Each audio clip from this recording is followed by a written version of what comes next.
International Space Station. So this is Node 2. This is a really cool module. Of course, most of these modules you'll see they have 4 sides, and they're put together. That way we could sort of work on a flat plane, either a wall, a floor, another wall, or the ceiling. But you know, again, all you have to do is turn yourself and your reference changes. The reason I'm bringing that up is because this is where 4 out of 6 of us sleep. And so people always ask about sleeping in space. Do you lie down? Are you in a bed? Not really, because it doesn't matter. You don't really have the sensation of lying down. You just sit in your sleeping bag. So here's one sleep station right here. I'm going in right now. You can follow me if you want. So I'm inside. It's sort of like a little phone booth, but it's pretty comfy. I've got a sleeping bag right here that we sleep in, so we don't have sort of like a little bit of a cover. We don't fly all over the place. But you know, you can sleep in any orientation. I have it sleeping, feeling like I'm standing up right now, but like you saw, I'm on the floor. But it doesn't matter if I turn over and I sleep upside down. I can't have it. I don't have any sensation in my head that tells me that I'm upside down, so it really doesn't matter. The sleep station is also like a little office. We've got a computer in here. As you can see, we've got a couple little toys. I've got some books. I've got some clothes and other things that make it sort of like home. I'm coming out. And just for reference, that's one sleep station. This one's another. Right here. There's one on the ceiling, if you want to call it. Right here. And then there's a 4th on the other wall over here. So all of us sleep in a little bit of a circle. All right, come on back. There's more to show you. I know that there's some questions about how to use the bathroom and how do you actually live in space like normal, like at home. I mentioned real quickly about getting up in the morning and brushing your teeth and washing your face. Well, how do you do that? Well, here is the bathroom, essentially. You get up in the morning, and we have a little kit, and it has all the essential things that you need, like your toothbrush and toothpaste and brush. See how much better the brush makes my hair look? I'm just joking. It still stands up straight. It doesn't matter where you are. It's always going to stand up straight while you're up in space. A lot of people ask about toothbrush and toothpaste. So, luckily enough, toothpaste, you can do it upside right this way, is sticky, and so it sticks to your toothbrush. No problem. Another cool thing is that water sticks to your toothbrush too. If you can see it. I'll have some water come out. And water is pretty neat up in space. It'll stick to your toothbrush, and it will make a big bubble. And that's just by surface tension. And then you can drink it. So a lot of people ask about what do you do with the toothpaste after you brush your teeth.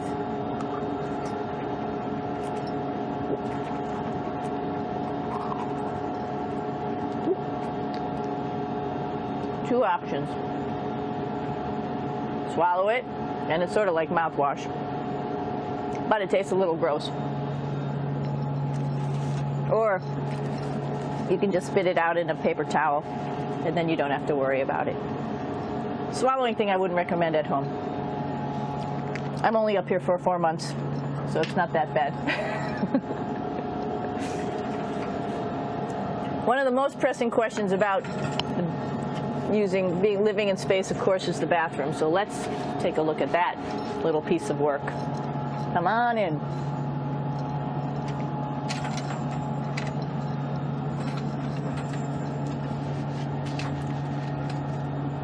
Here we are at the throne. This is awesome. You might see the little, you might have noticed the little moon on the outside. This is our orbital outhouse right here.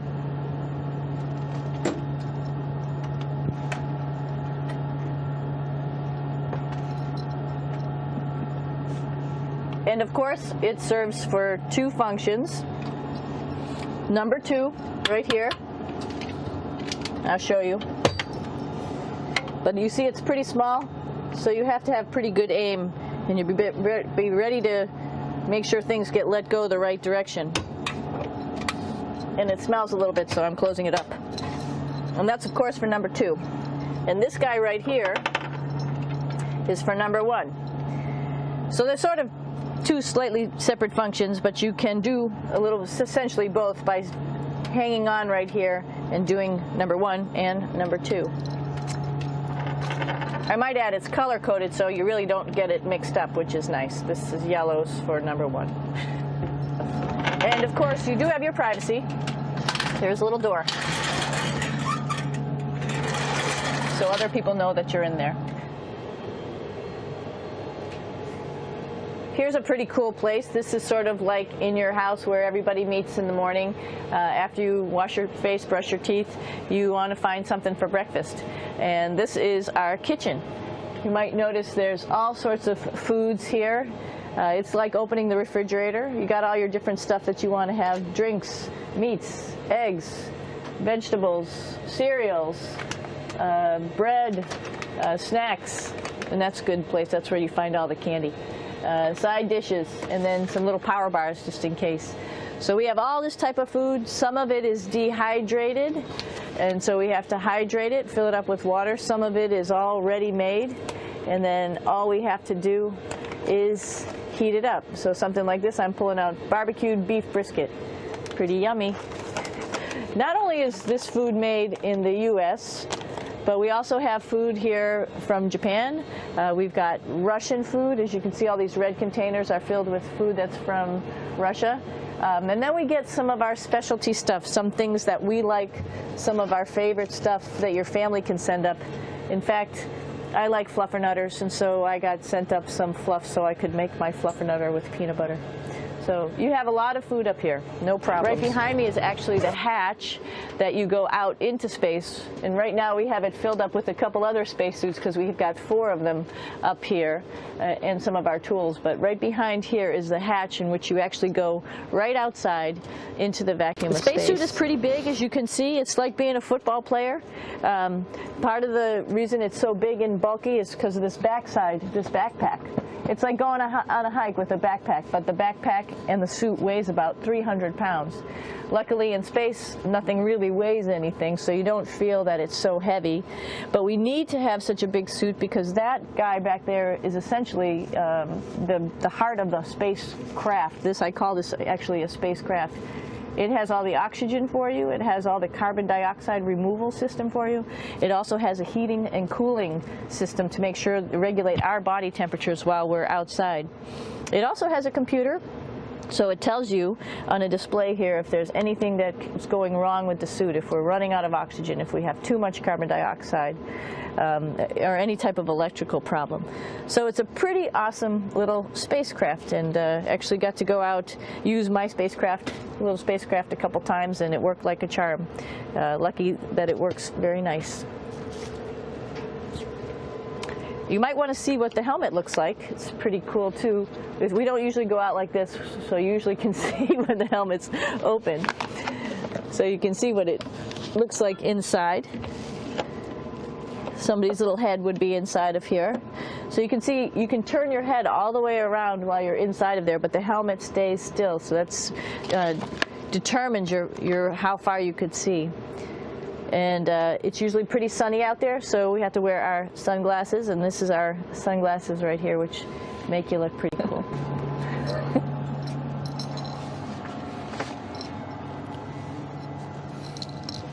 It's like a glass-bottom boat.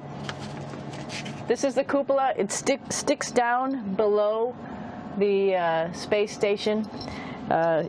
It's one of those places you find yourself hanging out in all the time because all you want to do is look back at our planet. I think some questions I had were about what do you do in your free time? And you can't help but want to just come to the cupola and look outside as much as you can. And a lot of folks I play this game with myself about where we're flying over the Earth. Try to come in here and just guess. After being here for a little while, you can sort of figure it out. You can tell different cloud types over different continents. You can tell different soil types over different continents. So let's see. And then, of course, there's a lot of ocean. So usually we're over the ocean at first glance. I will tell you in just a moment where we are.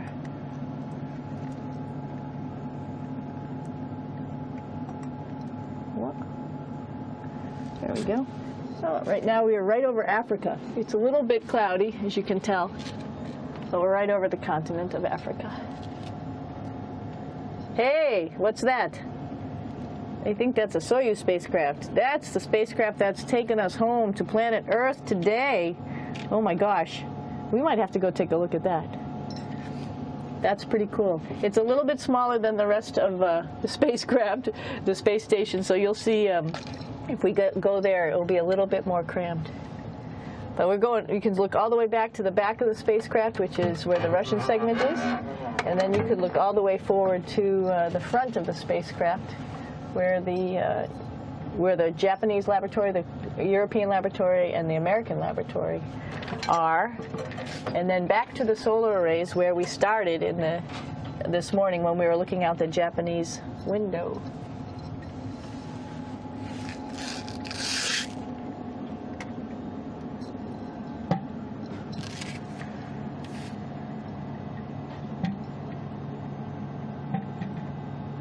So other questions that were here are, what would you recommend as a job, and to what type of person would want to be an astronaut? I think people who would like to explore, of course people who like math and science, that's what this is all about. We have people in the office who are doctors, teachers, veterinarians, engineers, pilots, so all sorts of people become astronauts, and I think if you see it's just sort of cool, so I think people who like to do a little adventure and like to do cool stuff probably usually become astronauts.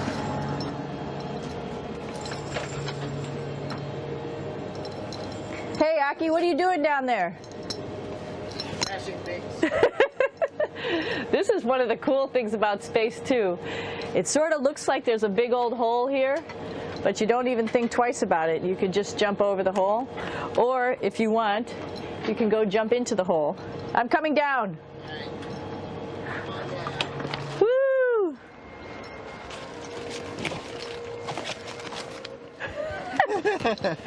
Then you can come right back up again, like Superman. Woo!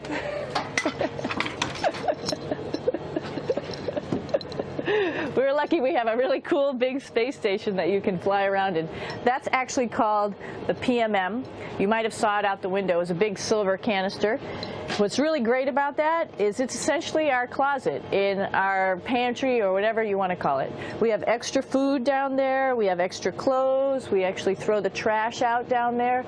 So it's nice and organized, and we have all of our stuff that we need while we're working in all these other modules all stowed in this location down here.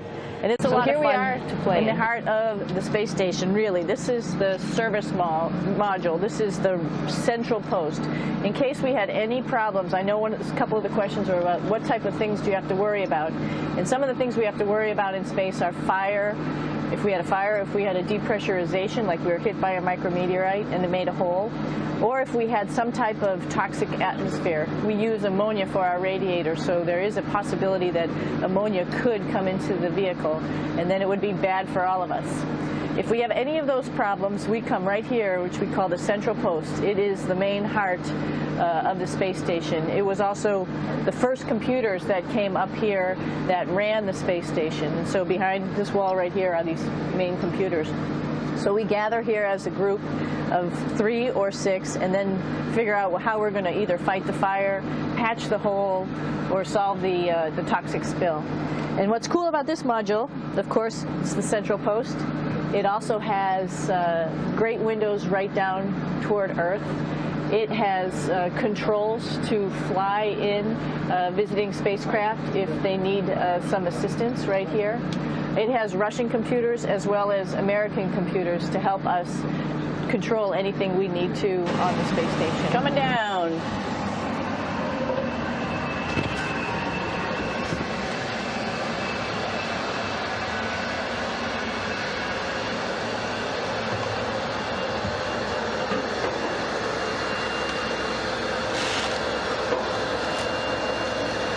little tricky getting in here.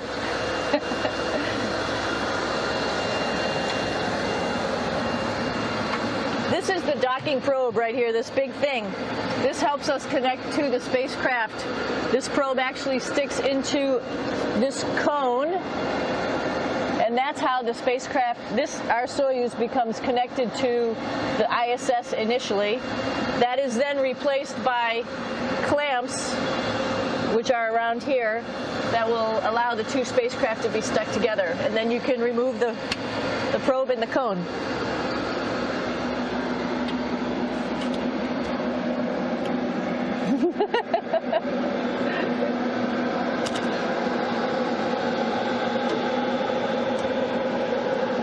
You okay? All right, so here we are in the Soyuz. This is what we call the BEO, the living compartment, bytovoy otsek in Russian. It also has a little bathroom. It's not as good as the other bathrooms, so we try not to use it too much. It has drinking water in it if we need something to drink. And then, of course, it's filled up with a lot of cargo for us. Bringing up and also bringing back down. It has a second purpose when it comes back to Earth. It serves as a garbage container. During the descent, we'll get rid of this area right here, and everything that's in it will just burn up as it's coming into the atmosphere, so that way we can get rid of a little bit of trash. But the main area where we were on launch and where we're going to be on descent is down here, because we're not part of the trash. So we're in a safe place. So we're in the descent module, SA. It's a little small, but you can get in.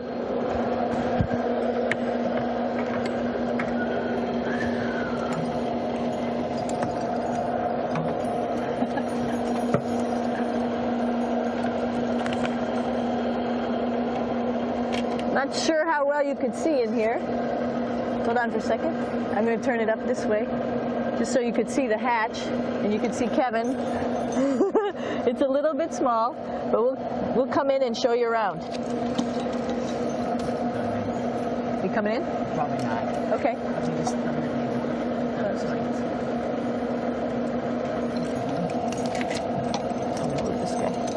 Got to move a couple things. We were just starting to get ready. We're preparing a couple days ago for our ride home. It's a little bit squishy, but everybody asks, how do you sit in the Soyuz? And you sort of sit in your seat like this. The seat is molded to your body, and so you can just sort of squish in here and be pretty relaxed. Everybody has a handmade seat for them.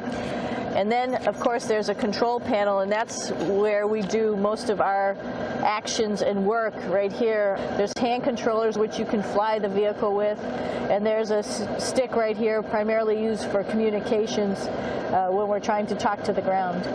So 3 of us fit in here. Like I said, it's a little squishy, but somehow it seems like we all managed to get in here and fit pretty well, and it's a pretty safe ride home. You're probably wondering, what's all this junk behind us? Well, it's all of our parachute, first of all, and then it's all of our survival gear, just in case we end up landing in some strange place on the planet and nobody's there to rescue us right away. We have all sorts of survival gear with us, keeping us safe in here. So they've pretty much thought of everything. And we'll be home on the planet within the next 12 hours. Pretty shocking.